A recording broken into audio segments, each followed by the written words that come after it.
What's going on, guys? Welcome back to ETB Boxing, where we tell the story behind every punch and every fight. Today we have a video brought to you by Fight Hub TV. They had an interview with Abel Sanchez. I made a couple of videos, not a lot of videos, about Abel Sanchez. His predictions were that he just didn't see Terence Crawford win this fight, and he thought Canelo could win by knockout.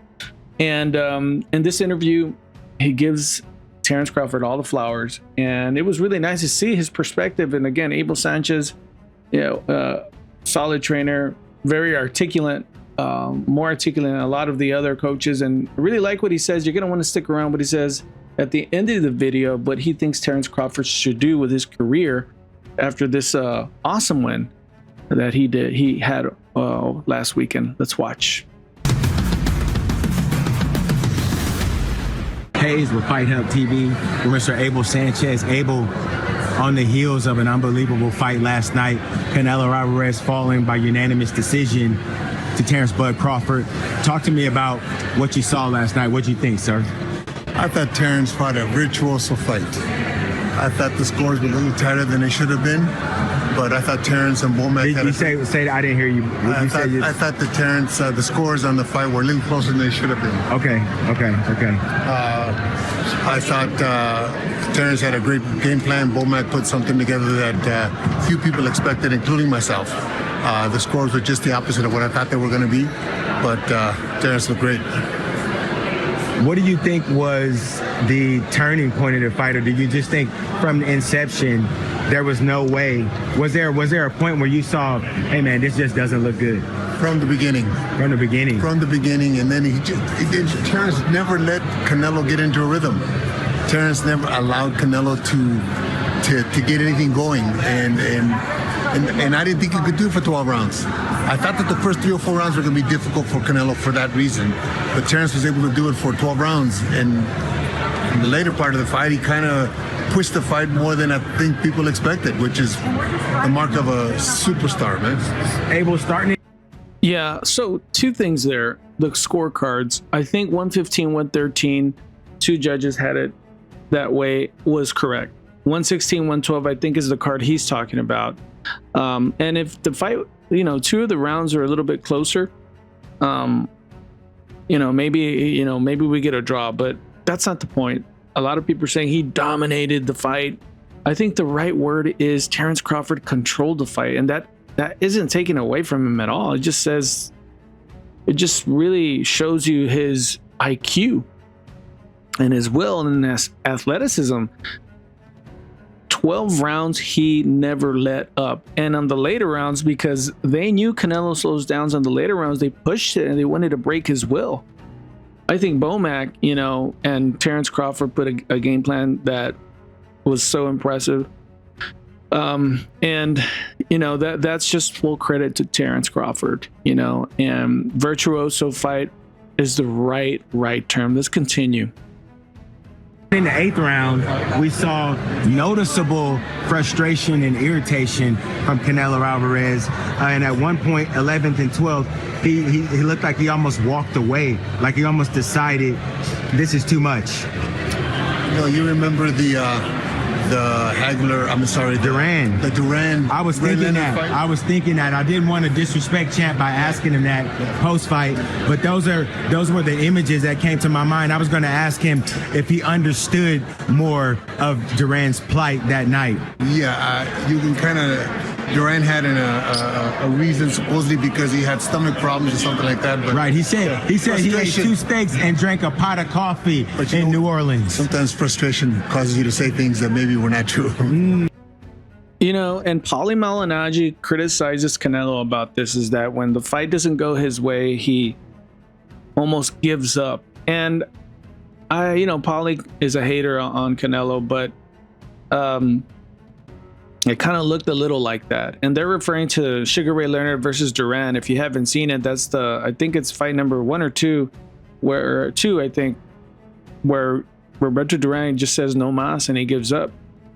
And they're referring to Canelo that he kind of had some of those tones, it reminded everyone that maybe he was having one of those moments that maybe he threw in the towel, but Canelo never was going to give up. But maybe mentally he did give up. He realized that he was outmatched.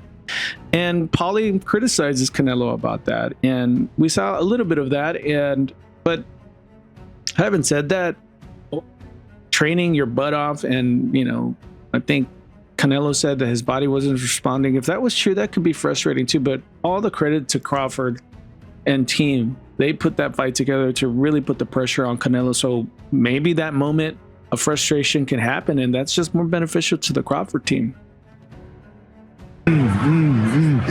Terrence just fought a great fight, man. Virtuoso fight, the kind of fight that we're not going to see for a while, and there's nobody out there that can give Terrence that kind of test again. And when you have a great fighter that has put up another great fighter, and it happens like this, is you just have to bow your head and that's the king right now. What did you make of when bell rings, the guys start going at it, and there was just this overwhelming sense in the beginning that he was going to get to Crawford at some point. He was going to get to him at some point. Everybody thought he was going to get to him at some point for the most part. We all thought, but like I said at the beginning, Bomac and Terrence put a game plan together that kept Canelo one step behind all the time. When you do that against a great fighter like Terrence, he's going to hit you, man. He's going to capitalize on that, keeping you out of your rhythm, keeping you out of getting anything going. And he was able to keep it up for 12 rounds, which surprised the hell out of me. Where do you think that Canelo goes from here after a performance last the Benavidez fight now is something that should be discussed for him. For Terrence, I think that Turkey said, I wonder if Benavidez can make 168 pounds again. Naturally, we know Benavidez fighting Anthony Yard November 22nd in Riyadh, Saudi Arabia. They give him enough money, he'll make the weight. Ooh. Okay, I'm up next. What's that matchup look like? Abel, like we were saying, next for Terrence, next for Canelo. What would you like to see for both guys? For Canelo, I'd like to see that fight that has been talked about, just because I think Canelo took a step down now. Now he can't really be the one that dictates as much as he was before. For Terrence, after that virtuoso performance, I would love for him to retire and enjoy his family. I don't think he can do anything else that's going to top this. Right off into the sunset. Yeah, man. He fought a great fight. No, there's nobody out there that can give him that kind of step up for his legacy. His legacy is cemented. Who's gonna give him that kind of going out like he did last night? In front of 70,000 people, he fought a virtuoso fight. Crazy. Yeah. After the fight, though, we had a little bit of boxing drama. Again, boxing always kind of feeds itself, right? In the camp with Crawford, naturally Shakur Stevenson. I walked to the media center with Teofimo Lopez. Something was kind of boiling inside. I think they're getting into something else, but Crawford, this was your masterpiece, and it probably doesn't get better than that. And it doesn't have to be, guys. Crawford showed he's one of the best, man. And, I put him up there with Sugar Ray Leonard and company and all those great fighters. I wouldn't like him to fight Benavidez. He doesn't need to. If they give him enough money, of course, but he don't need to. As far as Canelo fighting Benavidez, that's, man, after what we saw from what we saw against Crawford, who knows, man? Maybe you should take one easy fight, then maybe consider one last one. But he's put a lot of damage on his body, but we'll see. We'll see. I wouldn't like to see that either, because it could be another loss, and it's back-to-back losses definitely doesn't look good. And I still think he does have negotiating power, Canelo. A big reason why that stadium was full was because of Canelo. Having said that, Crawford, I'm glad to see Abel giving him all his flowers and no hate, no controversial take. Really appreciate that. Leave me a comment and let me know what you think the fighter should do. What's Crawford's next move and what's Canelo's next move? If you're not subscribed, please subscribe, like the video. I appreciate you stopping by. That's the punch, that's the story, and that's ETB Boxing.